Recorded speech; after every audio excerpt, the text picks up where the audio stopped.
Well, hello, and great to see you all out there in Facebook land. So I'm just reaching out today to say hello. It's been a while since I've done a Facebook Live session with you all. The last time I believe was the Business Burnout Breakthrough Challenge in October. And so I thought I'd say hello and pop on here for a few minutes and do a little session today. So the topic of this Facebook Live is about your ideal day or ideal life. And I was drawn to share this with you because I've been working on it with some of my clients and also sharing it in my with my email list and Facebook page. And I realized how much of a powerful exercise this can be. And so I figured I would share it with you all as well. So perhaps some of you have done this before. It's something that I have done again and again over many years, so it's almost I take it for granted. Some people I know do this regularly and others don't. So I figured, why not share it all with you and with a little bit of a training session and an opportunity to reach out and connect, like I said, since it's been a while. So since October, I finished my MBA, and I'm super excited about that, and it's amazing to have my life back and have more time to do things like this. So that's kind of a fun thing, and it's nice to reach out now that it's spring and say hello to everybody, all of you out there. So anybody watching, I'd love to hear from you if you want to say hello. Otherwise, we can connect through email if you'd like as well. So your ideal day, really, why is this important? Well, I believe that doing an exercise consciously and deliberately taking time to plan where you want to go will really help you get there. So not only does it help program your subconscious mind for paying attention to opportunities that will get you in that, help you move in that direction, but it also helps you become more aware of what you want to create and what you're looking for and how to get there. So really the problem is without having a plan of where you want to go, then you may end up being left just reacting to things or perhaps just being unconsciously moved by your life and your experience instead of choosing where you want to go. So there's a quote that says, to a sailor with no direction, no wind is favorable. So that's why I bring this to you all today. So your opportunity with this exercise is really to take time to shine light into areas where you may want to improve things. So this time of year, it's a spring cleaning season. We're having longer days, much more sunshine. So it's a natural time to want to look at things and perhaps create new routines or habits, or shift your lifestyle somehow. So that's why I bring this to you today, the ideal lifestyle exercise. So you could do it like an ideal day if you wanted to consider what one day would look like, or perhaps it could be, your ideal life and what that's going to look like. So one example, I mentioned I finished my MBA the other day, and there were many years ago now when that was just a hope and a dream, but not a possibility. It felt impossible because I didn't have an undergrad degree, and the idea of doing that level of education at the time seemed crazy. So I ended up putting it on my ideal life plan 5 or 6 years prior to ever even applying. And part of that then was you backdate, sort of back up how you want to get there, figuring out the requirements for the program, finding a university that would work for me, and then basically creating the experience both with education and work that would help me be an ideal candidate for that program. So it was great, got me where I wanted to go, and had I not taken that time to really plan how I would get there, then I wouldn't have achieved that. So another example of the impact of this exercise was with one of my clients I worked with a few years ago, who was basically struggling with work overload, which is quite common, especially with leaders, right? When we're trying to do so much, and there's only so much time in a day and so much energy. So through working with her, she ended up implementing a morning exercise routine and self-care time, so some meditation and activity outdoors. And it was amazing the impact that putting the attention there had on her whole rest of her workday. So those of you that are morning exercisers will, I'm sure, understand the impact that that can have. So it was amazing. So it helped her deal with work challenges and her workload. But not only that, it actually helped her give her the energy, the focus, the drive, the stamina, all those things to actually put attention onto a big strategic project that she'd been planning for years.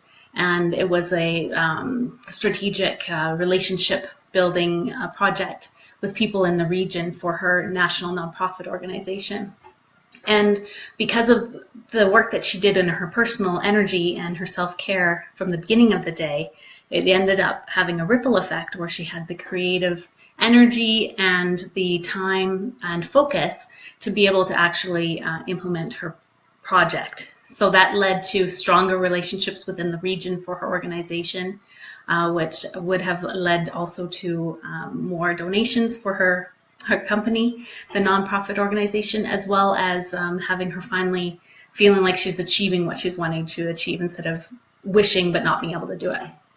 So that's some outcomes. So I just want to give you some quick tips here on how you would do that.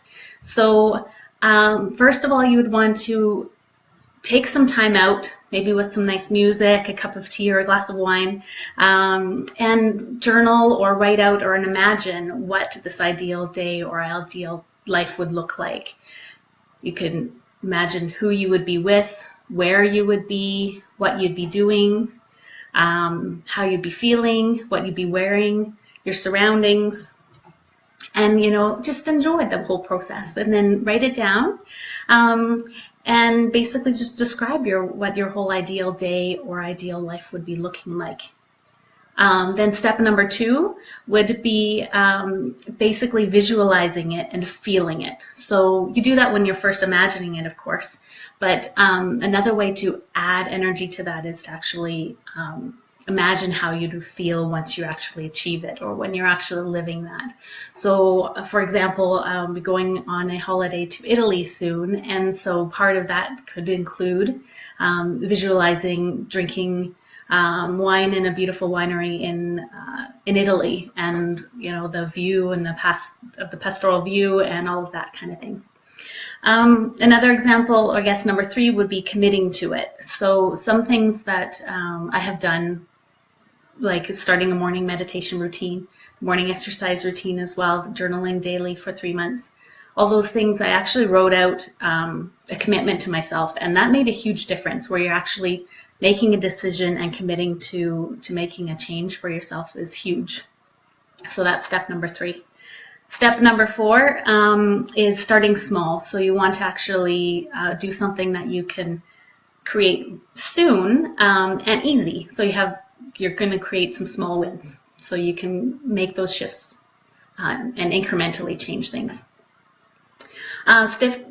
Step number 5 would be being positive, so feeling like it's possible, using positive language, and all of that will help you build that momentum as well. And I'll also add into that the celebrating, because we all know that celebrating makes a big difference as well. And then a couple more steps here, because I've got a 10-step plan here for you today. So number 6 would be doing what you love. So find out what it is that you love, what it is that you would be putting in your ideal day, and then make that happen. So an example for me was years ago I realized I was missing out on teaching. I really loved it. I have a huge passion. My whole life has been focused around teaching, and I wasn't doing that in my work, and I missed it. So I ended up just being aware of that, and then when an opportunity came to volunteer to speak and do a teaching session, I volunteered to do it, and it was great because that ended up leading to more opportunities and speaking in other organizations, and then ended up giving me the opportunity to be an associate faculty at a federal school here that we have in town. So that was an amazing opportunity that I never would have had if I hadn't followed the things that bring me so much passion and joy. And that's really what this is all about, right? Is enjoying our lives and doing what fulfills us most. So number 7 is changing and creating good habits. So If you're wanting to do something different, like starting a morning exercise routine, you would change one small thing. So perhaps when you get up, you would put your exercise clothes on instead of putting on your clothes for the day. And one small change like that can have a ripple effect on how you then move about your new habits. Then prioritizing and managing your time will be number 8. So when you're looking at your top 3 things to do for the day, one of them would be ideally moving you towards your ideal day. So creating time and to do what is important to you and prioritizing that, as well as making an effort to create more of that. And then number 9 is measuring your progress, seeing where you've achieved and succeeded and moved towards your goals, and recognizing maybe where you didn't, but that's fine, and working with that and building on it. And then number 10 is, of course, enjoying the journey. So really, your ideal day and ideal life is achievable. You know, I like to think of it as an impossible future where the I am part is in brackets. So it's possible. It may not seem like it today, but all it takes is a few steps and changes, and it's amazing what a few small shifts can make when they build on each other. So there we go. So that's 10 shifts to help you build and create your ideal day so that you can start living a life that you absolutely love, doing work that you adore and absolutely enjoy, and having relationships and a life that is fulfilling and helps you just enjoy the experience of being here. So I just wanted to thank you all for listening in today, and I would love to chat with you if you want to talk more about your ideal day or your ideal life. Hopefully you found something in here useful, and I encourage you to take some time out to really just explore this and see what new things you want to be creating in your life as we begin this new spring season. So thank you all for listening today, and I look forward to connecting with you online. Have a great day, and here's to celebrating your limitless expansion. All the best. Talk to you later. Bye.